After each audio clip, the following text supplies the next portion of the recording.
Abrimos para una ronda de preguntas y comentarios. Adelante, doctor Pellicer. Ya todos tenemos hambre, entonces voy a hacer preguntas muy concretas. A ver, doctor Ramírez, dijiste algo interesantísimo, que es que esta medicina científica tiene influencia sobre, más bien, la política, la economía, la cultura tiene influencia sobre la medicina científica, ¿no? Pero la medicina científica también tiene influencia al revés sobre otros factores. Y quisiera tu comentario al respecto de cómo influenciamos también con esta epíteto de científico una serie de actitudes y de procedimientos al respecto de este neoobscurantismo que también somos provocadores de él, a lo mejor. Sí, claro, muy buen punto. O sea, la influencia es bidireccional, como yo la entiendo, ¿no? Sería ingenuo pensar que la política, la economía, la cultura no tienen una influencia sobre el desarrollo de la ciencia. Hay ejemplos sobrados de eso, si bien pienso que la ciencia tiene este mecanismo de autocorrección que permite que a lo mejor años después, en la siguiente generación, etcétera, esto se ajuste, ¿no? En función de los datos y de la racionalidad lógica científica. Entonces esa sería la gran ventaja, pero sería muy ingenuo pensar que no hay ese tipo de influencias. Lo vemos todos los días en la medicina, en el ámbito de la industria farmacéutica, ¿no? Es una situación indudable. Pero también hay, como bien mencionabas, una influencia en el otro sentido.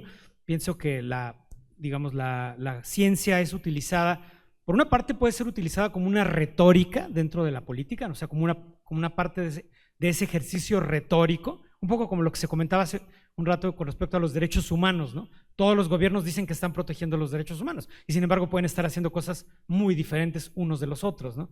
En el mismo sentido yo pienso que los diferentes, por así llamarlos, grupos hegemónicos, ya sean económicos o políticos o de otro índole, utilizarán a la ciencia como una figura retórica hasta cierto punto, ¿no? Porque eso confiere ciertos valores, tiene una aureola de prestigio, etcétera, ¿no? Pero también en un buen sentido yo pienso que digamos que la práctica científica, el desarrollo de la ciencia en su sentido más legítimo y auténtico, también por supuesto que contribuye al progreso en la política o en la sociedad. Un ejemplo a lo mejor de estas paradojas para finalizar el comentario podría ser todo lo que vivimos en la pandemia, ¿no? Donde vivimos los claroscuros, digamos, ¿no? Por una parte, el hecho de que sí hubo cierta racionalidad científica en el sentido de promover el uso de vacunas, creo que la mayor parte de las políticas fueron orientadas a eso podríamos pensarlo como hasta cierto punto un triunfo de la racionalidad científica en una crisis internacional de salud.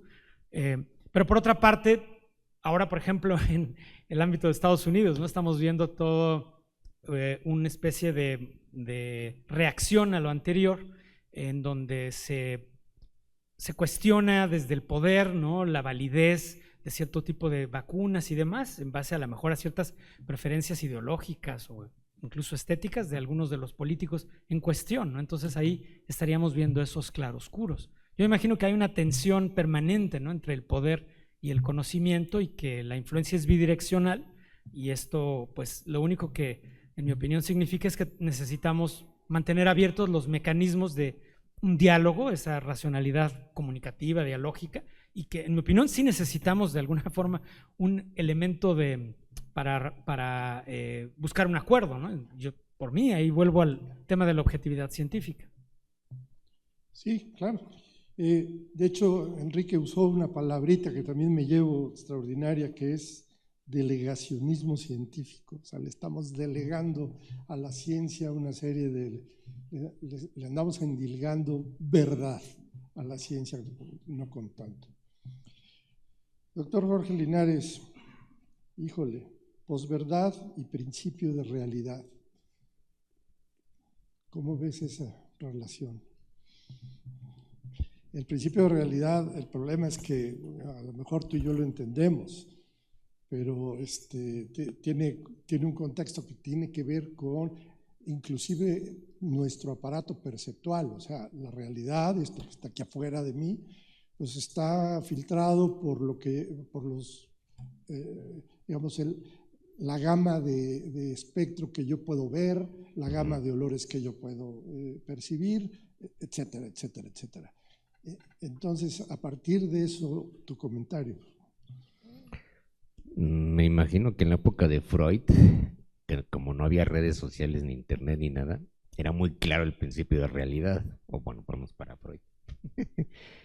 Hoy no, porque vivimos en burbujas, se dice, digitales, y muchas personas pueden estar realmente encerradas, atrapadas en esa serie de representaciones digitales informatizadas, porque además no pueden acceder o no quieren acceder a otra información, a leer un periódico más o menos bueno, no una gaceta del gobierno, ¿no? A conversar con personas expertas, a ir a descubrir el mundo, a ir a identificar qué está pasando. Entonces, hoy en día, estas tecnologías que son envolventes, por eso sobre todo todas las tecnologías informáticas y hoy la inteligencia artificial no son meras herramientas, envuelven, crean un ambiente y modifican cognitiva y sensorialmente a las personas, eso está muy claro.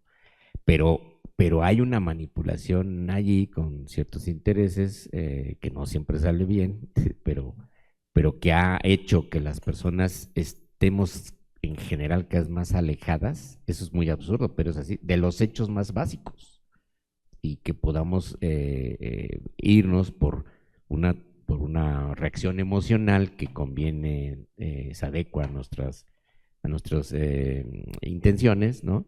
Con respecto a ciertas ideas o ciertas interpretaciones de la realidad que se ajustan más a nuestras emociones, ¿no? Eso ha hecho muy complicado. Por eso yo he hablado, estamos en una verdadera crisis epistémica globalizada, de un orden más profundo que tenemos que indagar bien, que estudiar, porque estas tecnologías sí han provocado un efecto muy disruptor de ciertas variantes sensitivas epistémicas que el común de los mortales humanos más o menos mantenía. Doctor Garza. Sí, muchas gracias. Primero que nada, felicito a la Academia Nacional de Medicina y a los organizadores y participantes en este evento, porque trataron de un tema que está haciendo crisis en la sociedad. Hemos escuchado de muchos de los participantes una especie de diagnóstico y ejemplos de lo mal que estamos. Pero estoy sorprendido, estoy verdaderamente estupefacto, porque muy poco se dijo sobre lo que hay que hacer para contrarrestar estas corrientes que están desviando a la sociedad de la verdad, del avance, de un futuro promisorio. Y lo que más me ha sorprendido es la ausencia de una palabra y de una corriente que yo estimo que debe ser una herramienta metodológica para enderezar el rumbo, y es la bioética. No escuché en toda la sesión una expresión formal de la bioética como un elemento para combatir estas desviaciones, estas imperfecciones. Estamos pasando por una etapa en donde el más poderoso dice su expresión y la impone a la sociedad como su verdad, pero ahí es en donde yo creo que la ciencia, los académicos, los pensadores debemos de utilizar a la bioética como una herramienta. Quisiera escuchar las opiniones de los participantes respecto a esta posición. Muchas gracias y felicidades.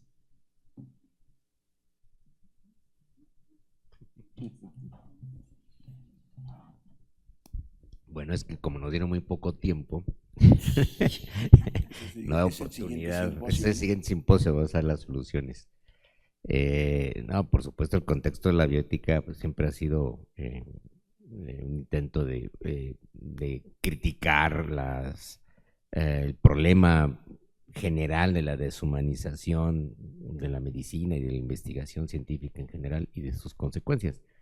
Pero hoy en día estamos en un contexto mucho más complejo, que hay muchos antídotos. Bueno, uno es que la ciencia debe seguir haciendo su trabajo con su objetividad y con principios éticos fundamentales, porque ha habido también una serie de problemas muy graves, ¿no? Y la mejor manera en que la ciencia se regula es la autorregulación entre los pares, ¿no?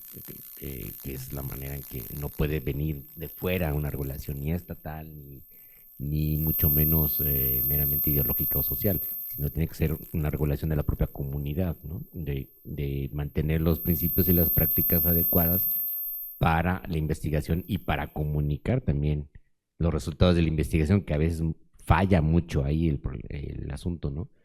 Entonces, hoy en día ya no habría que insistirlo, pero a lo mejor sí, ya no estamos en esa idea de una ciencia absolutamente rigurosa, perfecta, que es incontrovertible. Se ha utilizado en el discurso político a la ciencia como aquello que le da validez a una política, y nunca fue así, ¿no?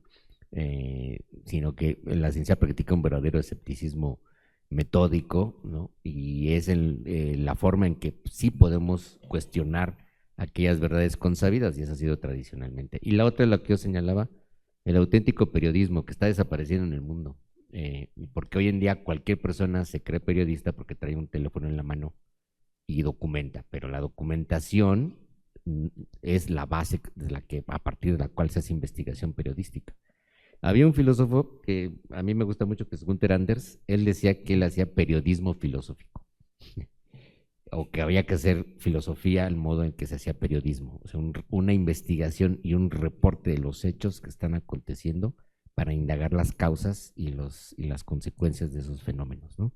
Entonces hay una correspondencia entre esas tres actividades muy importantes y tradicionales: la ciencia, la filosofía y el periodismo. Son los antídotos para lo que está sucediendo hoy en día. Sí.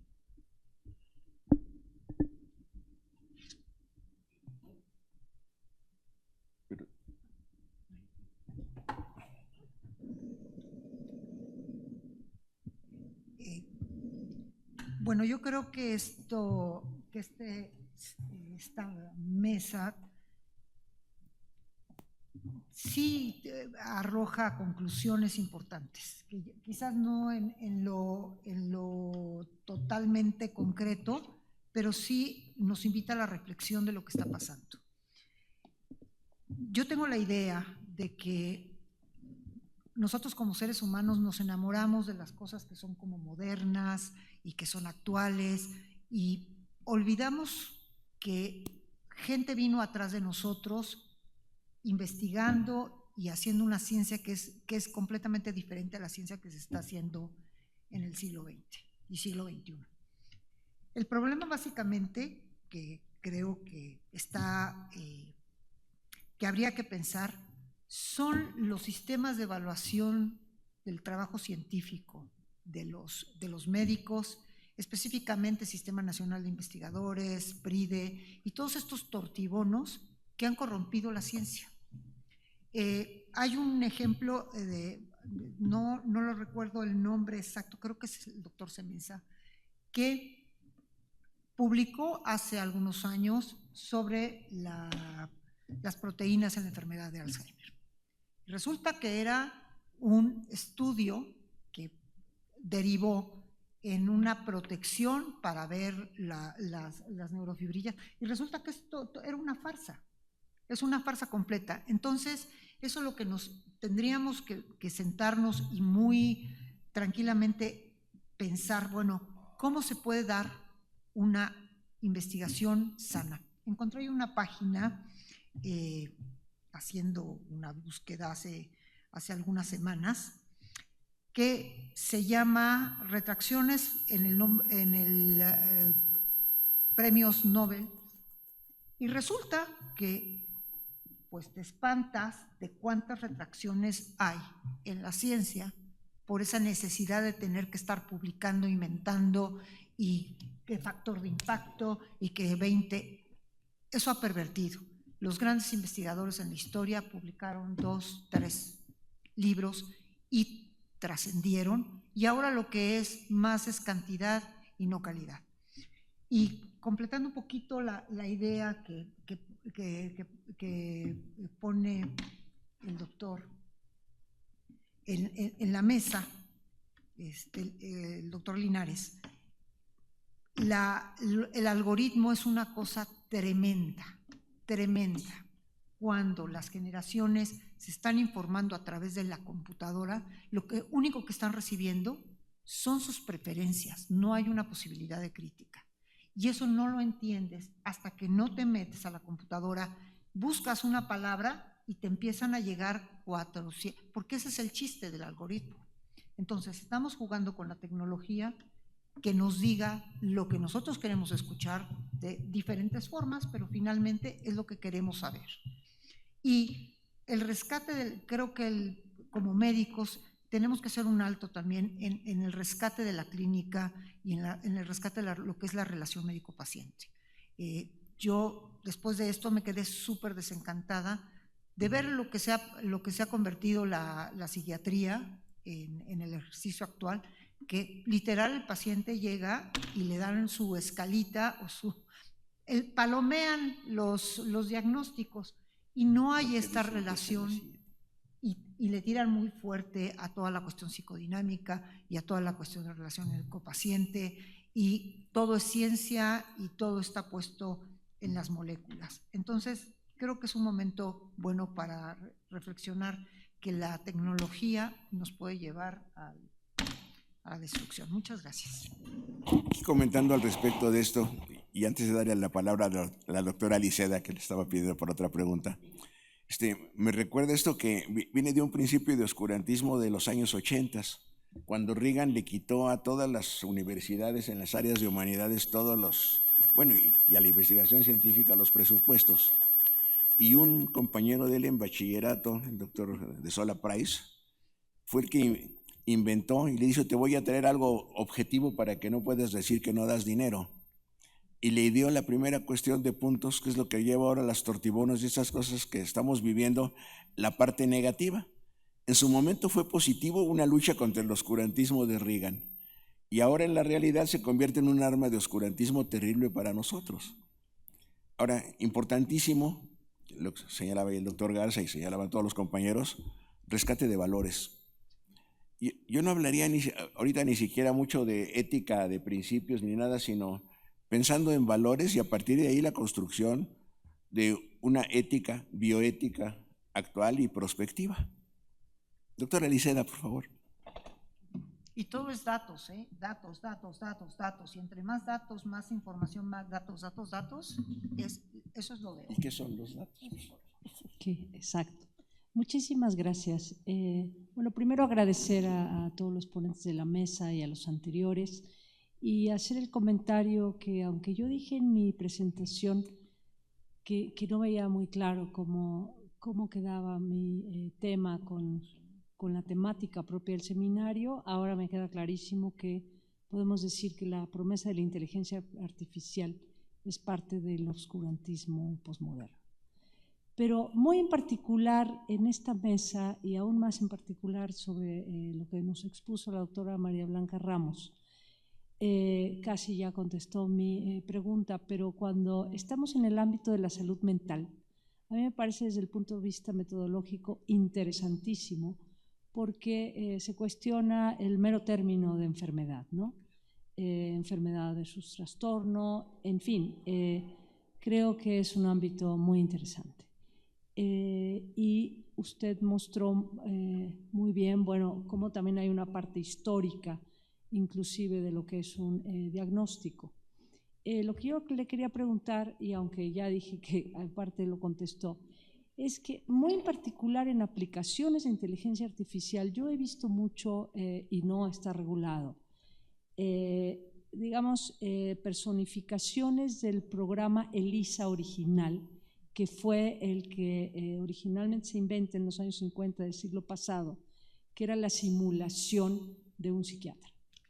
Entonces, a mí me da terror que existan estas cosas, pero si usted pudiera decirnos un poco más de lo que ya ha adelantado sobre este tipo de sistemas.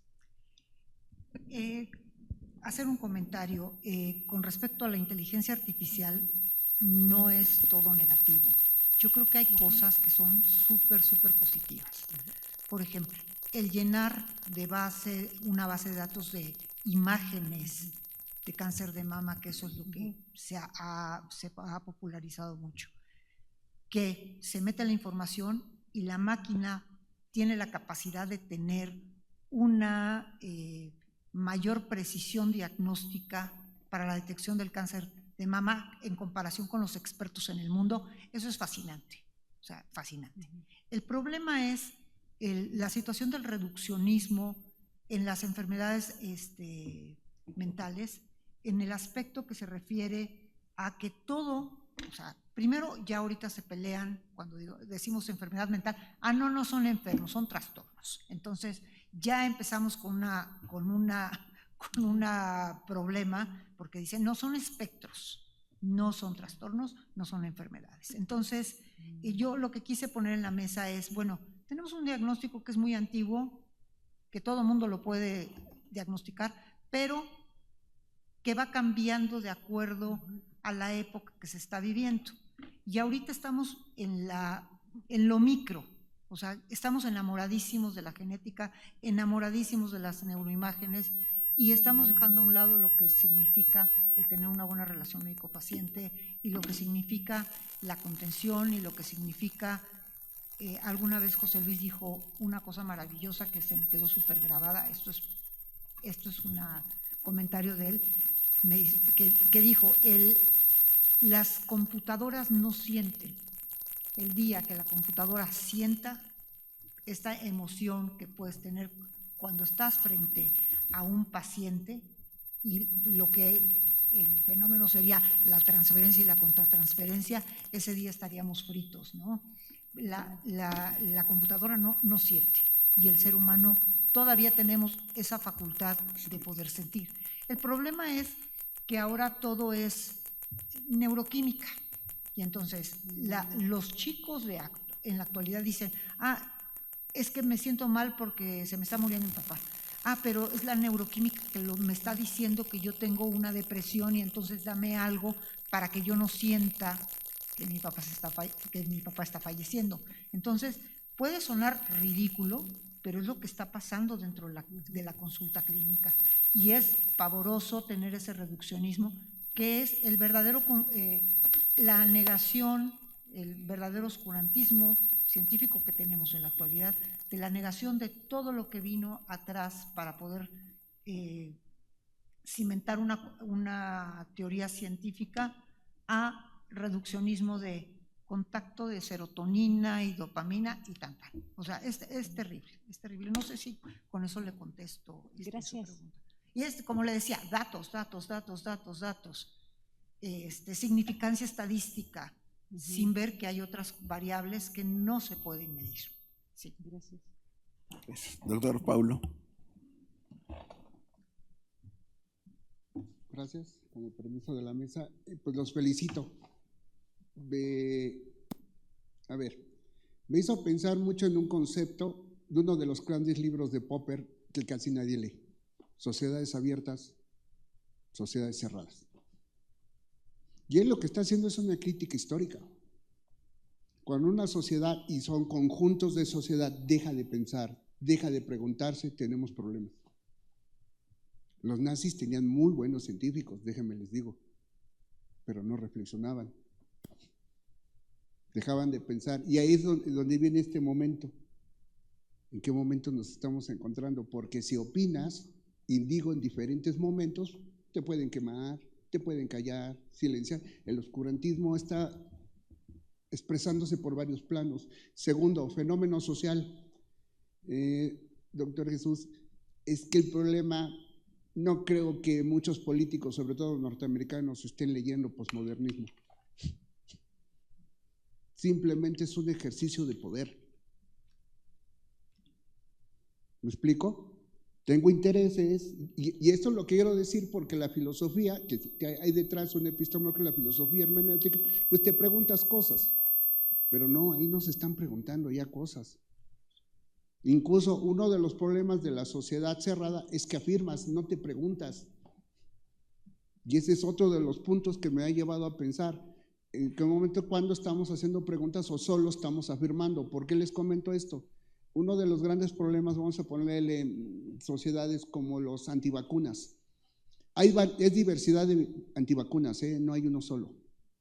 Pero lo que me queda claro es que muchos de estos, y no estoy diciendo que estoy de acuerdo, tienen una postura política lo dijo alguien por ahí que creo que no dimensionó, es que tengo derecho a hablar. Eso hay que dimensionarlo. Es una pelea política. No tiene argumentos muy sólidos, pero quiere hablar. ¿Me explico? Y eso nos está tocando ahora y las redes lo permiten. Y finalmente, no recuerdo muy bien, no quiero dar un mal dato, pero también me metí a inteligencia artificial. Estoy estudiando salud digital. Pero uno de los puntos que me espantó fue, tuve que ver datos de empresas. Miren, medicina, la ciencia tiene el 10% del uso de la inteligencia artificial y lo están usando solo unos cuantos países. Nosotros somos consumidores. Pero si ustedes se ponen a ver realmente quién está usando la inteligencia artificial, son empresas. Son empresas, no es la ciencia. Y entonces es otro fenómeno social que tenemos que ir planteándonos. ¿Por qué? Miren, que nosotros usemos inteligencia artificial es como si yo pongo Google y pongo un buscador. El problema es que no soy generador, no soy creador del algoritmo, lo estoy consumiendo, y ese es otro problema. El algoritmo lo hacen humanos, lo hacen empresas. Solito el algoritmo incluso, sí puede generar las máquinas pueden generar algoritmos, pero están siendo programados por humanos que son empresas, no se mueven solitos.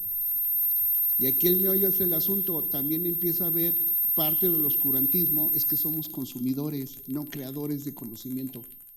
Estamos empezando a consumir solo lo que se nos da, bueno, y eso no quiere decir que lo podamos hacer.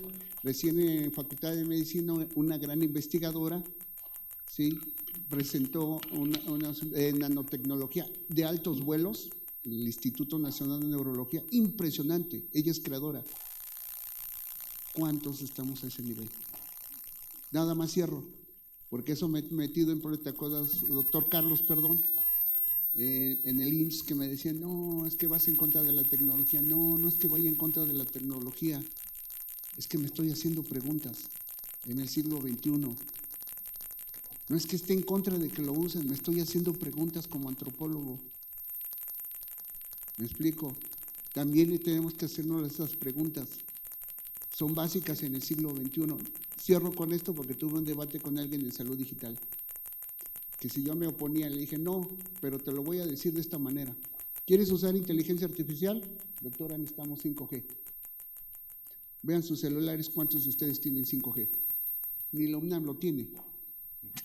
Y la brecha digital es un hecho.